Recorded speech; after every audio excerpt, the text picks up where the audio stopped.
शाम हो गई है बाबा जी। ठीक है, देख लो तुसी, हनेरा हो गया है। ठीक है, बाकी शहर तुसी देख लो, खूबसूरती चेक कर लो जी।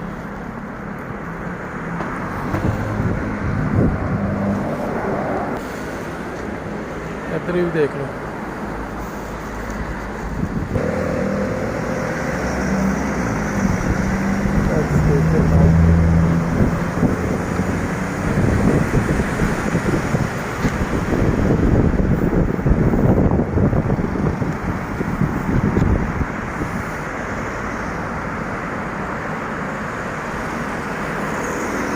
शाम का टाइम है, मौसम ठंडा है, सर्दियों की शाम हैगी है।